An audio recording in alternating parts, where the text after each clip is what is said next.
To God be the glory. Amen. Sino sa inyo ang mayroong 1,000 pesos sa bulsa ninyo? May meron. Yung 1,000 pesos na yan ay hindi yan tunay na pera. Papel lang yan. Kaya lang, mayroong signatures ng Presidente ng Pilipinas at ng Governor ng Bangko Sentral ng Pilipinas. Kaya pwede mo siyang dalhin kahit saan and you can exchange it for rice, fish, kung anong gusto mong bilhin, equivalent to 1,000 pesos. Pero ano na yung mangyayari if one day, yung 1,000 mo, dalhin mo doon sa palengke, ang mabibili niya, isang itlog na lang. Dahil, yung dala mo ng papel, dapat meron siyang pondo doon sa central bank. Usually, ang pondo is gold or US dollar. Paano kung wala ng pondo yung dala mong pera?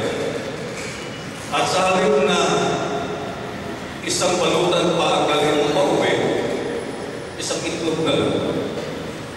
And it happened.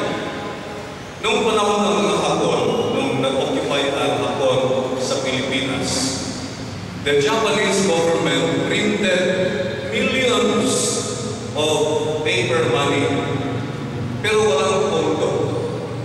Kaya, noong panahon na yun, yung mga lolo natin, pag pumunta sila sa palengke, bumili ng isda, o sa kapaluyot na kwarta ang ilahang dalon, o saan kahilo ng isda ang mapalit. Kaya papel lang man siya, wala man siya value. And today, if you listen to economic experts, they are very fearful sometime in February or March that the US dollar will collapse. Dahil ang ginagawa ngayon ng federal government ng Amerika, they are printing and printing and printing paper money, pero wala ng pondo sa Federal Reserve. At pag nangyari yan, pag bumagsak ang dolyar, bagsak din ang peso. Kaya pag pumunta ka sa palengke, o sa nakapalutan, imuhang dalang kwarta, ang madala ni mong paguli, o sa lang na isda. That is because we are living in a world of change.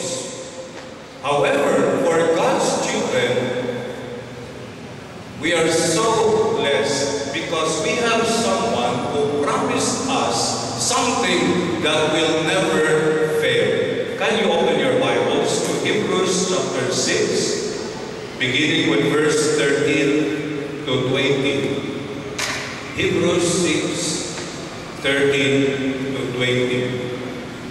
When God made His promise to Abraham, since there was no one greater for him to swear by, He swore by Himself, saying, I will surely bless you and give you many descendants. And so after waiting patiently, Abraham received what was promised. Men swear by someone greater than themselves, and the oath confirms what is said and puts an end to all argument, because God wanted to make the unchanging nature of His purpose very clear to the heirs of what was promised. He confirmed it with an oath. God did this so that by two unchangeable things, in which it is impossible for God to lie, we who have helped to take hold of His hope offered to us may be greatly encouraged. We have this hope as an anchor for the soul, firm and secure. He enters the inner sanctuary behind the curtain where Jesus, who went before us, has entered on our behalf. He has become a high priest forever in the order of Melchizedek. Palakpakan po natin ang Panginoon sa kanyang pagkasabi.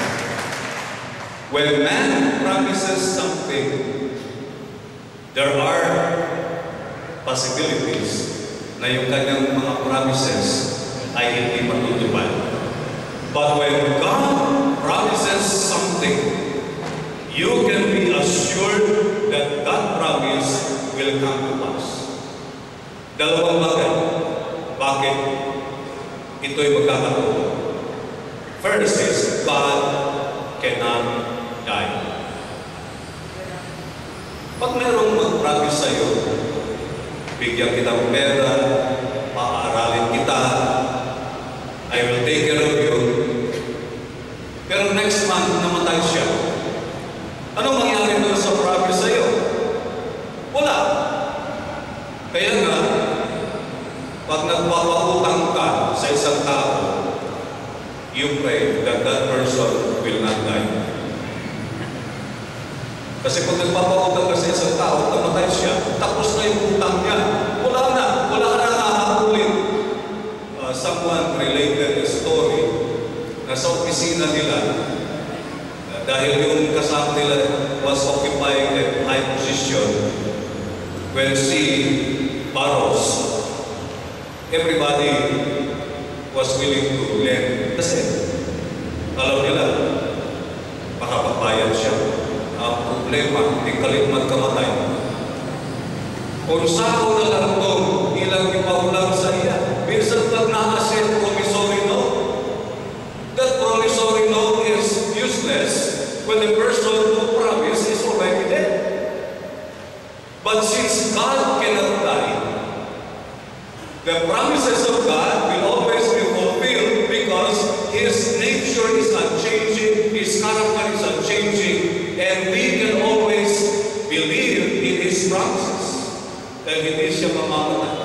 Kaya kung meron siyang pangako sa iyo, kahit siguro ilang taon bago makarating yung pangako, just like in the case of Abraham, Abraham waited several years for the promise to be fulfilled, but it was fulfilled because God cannot lie.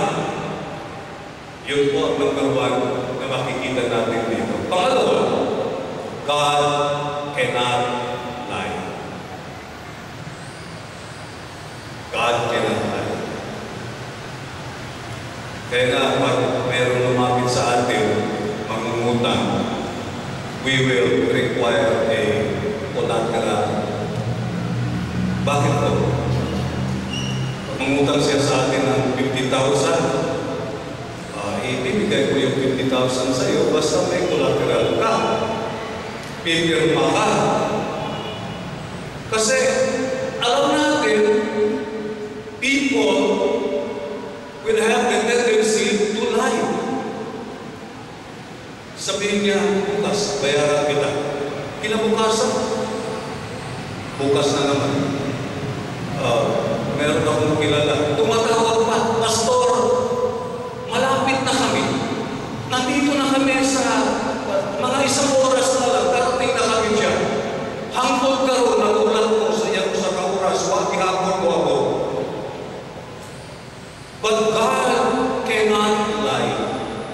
And so, whatever His promises to us, sigurado talagang matutuloy at matutupad because He cannot lie. That's His nature. He cannot lie. Pag may mag-issue ng cheque sa atin, pirma niya. Pero pagdating mo doon sa bangko, siguraduhin mo na may pondo yan. Kasi kung walang pondo, babalik yan at pwede bang gamitin na ebidensya against stock. Because people may not be able to accomplish what they have promised. But since God cannot lie, yung mga pangako niya sa atin ay sigurado matutupad. Kaya wala tayong dapat ipangamba. I like what Joseph Prince is saying. Sabi niya, tayong mga tao, we strive to do something. We exert effort to get what we believe is good for us. Pero pagdating ng panahon na naabutan natin, we cannot take all of it because time has changed. The situation has changed. Pero sabi niya, mas maganda yung maghintay na lang tayo sa Panginoon. Because the time will come that His promise will be fulfilled and we will have an effortless victory. How would you like that? An effortless victory. Yung bang, hindi ikaw yung nag-strive, hindi ikaw yung na-stress. And there are so many people today who are stressed because they really want to get something. Pero nung pagdating ng panahon, nandun na, nahawakan na sa kanila, nawawala. Because the situation has already changed. Brothers and sisters, tonight, let us be encouraged that the God who has promised something to us cannot die and cannot lie. And that is our assurance.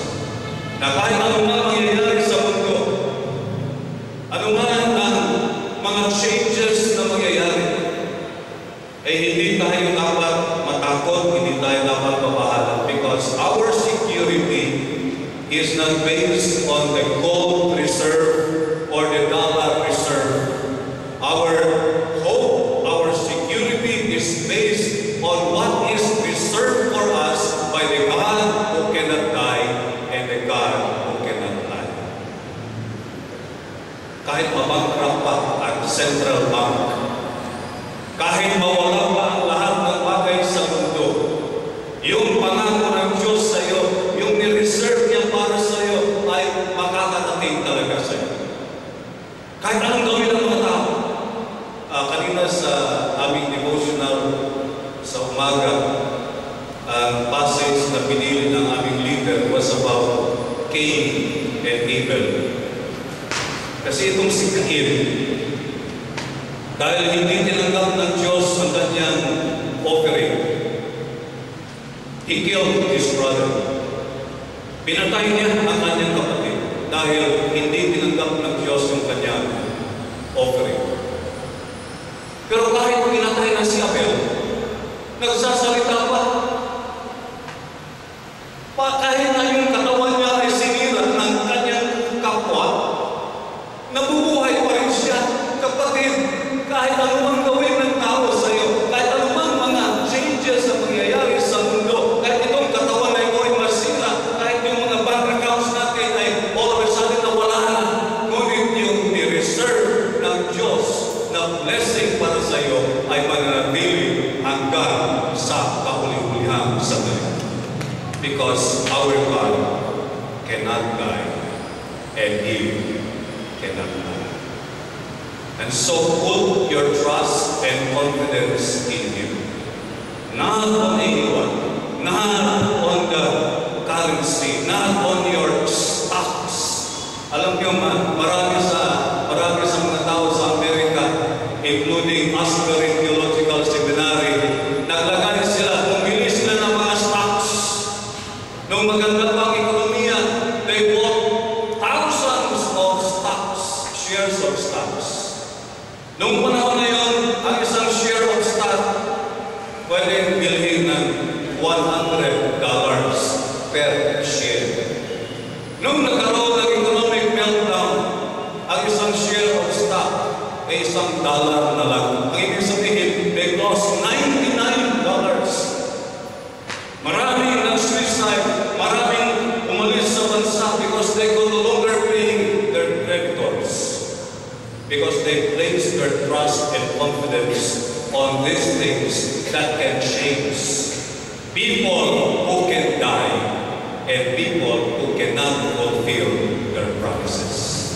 But thanks be to God, tayong mga anak ng Diyos, we will not experience frustration. We will not experience stress because we are depending on the Almighty God, the God who cannot change, the God who cannot lie. And tonight it is my prayer that we put our trust and confidence in this God who cannot lie and who cannot lie. To God be the glory.